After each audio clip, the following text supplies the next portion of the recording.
Am I wrong for leaving the hospital after my husband called for his mom instead of me? My husband, 31, was in the hospital for a surgery that involved anesthesia. His mom came to wait with me there but didn't speak to me because we have been having some minor disagreements. Hours after the surgery, we were told only one person goes into the room for the day since he was still under anesthesia. From what I understand, he woke up calling for his mom. The nurse asked for his mom to go in and she did. I was irritated and felt like all this waiting and stressing out got ignored. The nurse told me that he was not fully awake and was repeatedly calling for his mom spontaneously. She was basically hinting that I shouldn't get worked up over a natural reaction from my husband, but I couldn't help feel irked. I wanted to go home, so I left 10 minutes later. His mom called saying she got out of the room after I left so I could get some time with him, but instead I couldn't wait and went home. She said this was not okay and I flew off the handle for no reason. I said that her son acted like I wasn't there, but she said that he cannot be blamed for something he can't control, and I'm just being unfair to him and putting blame on him because of a disagreement between her and I.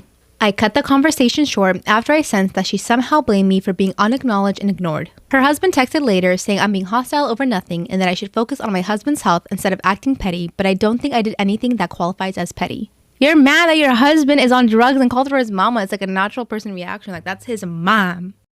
Am I wrong for forcing my roommate to miss her finals exam that she spent 2 years studying for? Context: I live with a roommate and her 3-year-old child. Roommate is a 4th-year medical student and is really struggling, having to balance with child, intense study workload, chores, and part-time jobs to afford rent, babysitter, and necessities. On the day of the biggest exam of her entire degree, her babysitter canceled last minute. She was absolutely frantic and hysterically called every one of her contacts to help. Of course, she asked me. She has asked me before to babysit, and I always give a stern no. It's not the time that I need to spend, since I'm perfectly fine with swapping around chores, but the principle that I must be responsible for the child for the duration. Example, if the child hurts himself, no matter how badly, it would be on me. And I refuse to take that responsibility for something like that, so I always refuse to babysit. She begged me, and since the journey to her exam center is almost 2 hours and she needed to go now, she just said, "I don't effing care," and just left the house. Frankly, I found this quite disrespectful as it is trying to push me to babysit without my consent. Right after she left, I grabbed my coat and also left. She was starting her car when she saw me and asked what I was doing.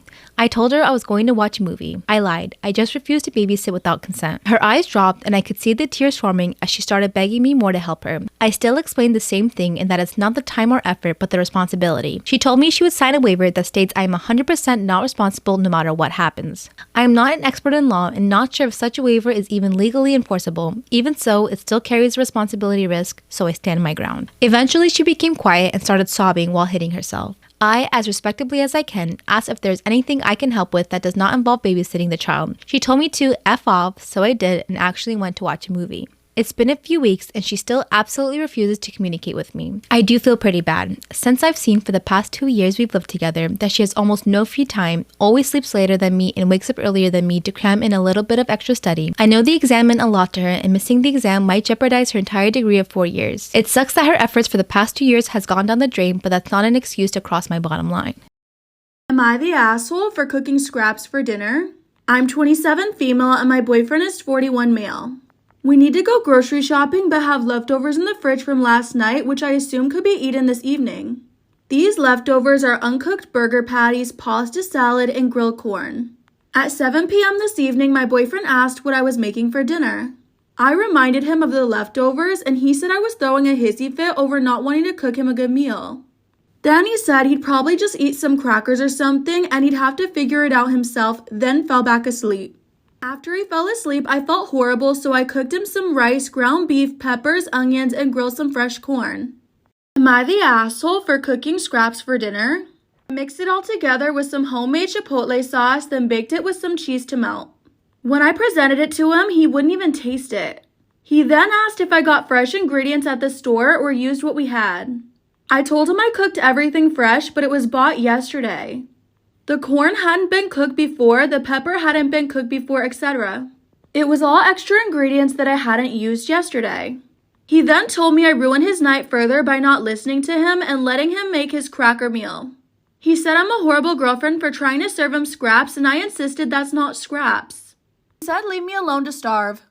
I'm 28 and the sole breadwinner in our house, and my wife 32 of 2 years as a stay-at-home cat parent, and we're struggling. She's had plantar fasciitis and PCOS since she was young, but nowhere near as bad as recent years. Today, she can barely stand for an hour before feeling extreme pain. We've tried every remedy to no avail, and no surgery can help. It's made it basically impossible for her to do traditional paid work on top of not having her license or degree. Manual and retail are right out, and the few places that did hire her and try to accommodate her quickly replaced her, leading her to decide on being purely stay-at-home. I also make too much for her household income for her to qualify for disability. I work full-time, but it's still not enough with our expenses. I usually go out door dashing to make up the difference, and that's if it's not preceded by a squabble over how much or how little time I spend with her and how tired I am. She pushes me to take nights off when we need the money and when I know there's lucrative bonuses to be had. I work 9-hour shifts starting at 6:45 a.m., but she often keeps me up until 1 a.m. because our preferred sleep schedules are so different, and a point of contention when I even allude to it. It's all had noticeable impacts on my health and sanity. I'm often left too tired to do any cleaning around the house, which, with 5 cats regularly climbing on everything and making a mess, is often difficult, compounded by a bunch of elaborate decorations she's made or bought that just feel more like moving parts to worry about. Any attempt to talk about it just makes things worse between us, since we've developed different ideas on how to do things and what our respective dream home looks like. I've always been more of a minimalist. She put me in charge of finances due to stress, and I'm overwhelmed trying to make sure that we have enough in the account. She frequently buys things for the house that we don't particularly need and insists on dining out when we already have plenty of stuff to cook, and tends to order out every other day. I've lost so many uncooked chicken breasts to this, which eats away at our savings. Meanwhile, I deliberately go out of my way to avoid spending anything on myself. Despite her telling me to eat, I skip lunch every other day just to save $1. I consistently tell her not to buy me gifts or throw parties on occasions like my birthday, which I imagine makes me look like a stick in the mud. I even opted out of my workplace's group health insurance just because it would have taken out too much of my check. I'm starting to wonder if this is even sustainable anymore. I honestly don't know what the best course of action here would be. Any input is welcome.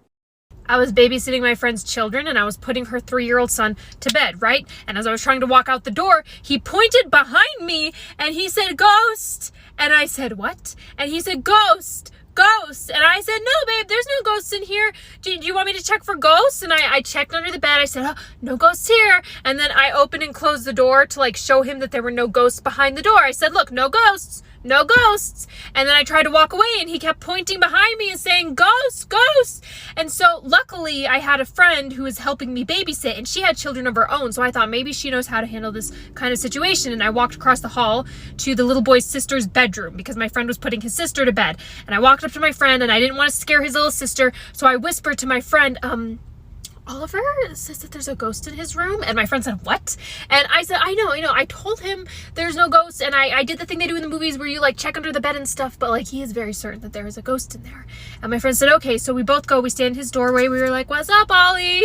And he just kept pointing behind us and saying, "Ghost, ghost." And he's getting more and more upset, right? He's yelling "ghost" and he's more and more frantic. And my friend and I are pretty spooked at this point. We thought, okay, well, we're not going to do is freak out. But we are quite certain that there is a ghost on the premises. What do we do? Does Allie have any smudge sticks in the house somewhere or like fancy candles?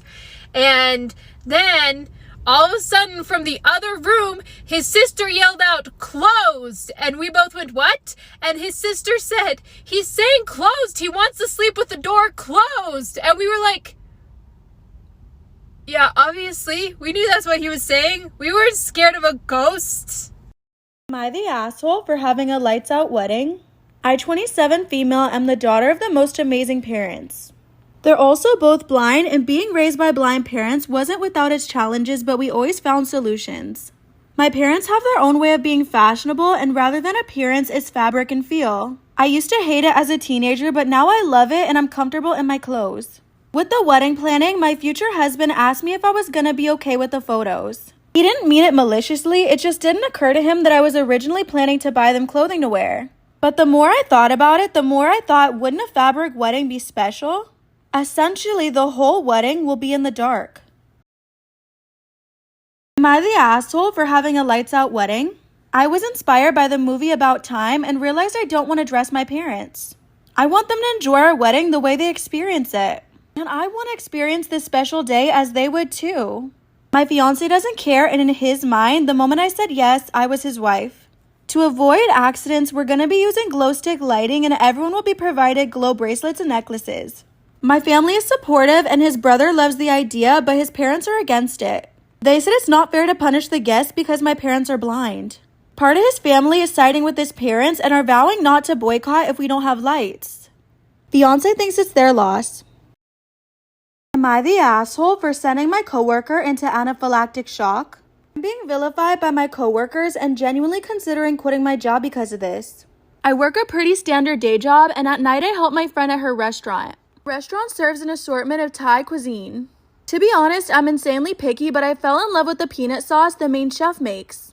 He showed me how to make it, and I make it about once a week and take it either with noodles or stir fry to lunch. People know this, and a handful have tried it. It smells nutty and tastes muddy, and it's white girl pad thai basically. Lately, my lunches have been disappearing, or I'll open my lunchbox to find half of my food missing. Am I the asshole for sending my coworker into anaphylactic shock?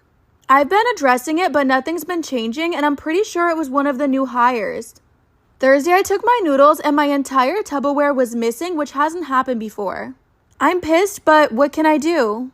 A coworker shared her pizza with me, and that was it until today. My boss confronted me and accused me of poisoning my noodles because his daughter, one of the new girls, borrowed my lunch and has to be hospitalized. Turns out she was severely allergic to nuts and ate some, and boom. She used an epi and is now in the hospital. Her dad wants me to be accountable for her bills and condition, but I don't see it. She stole.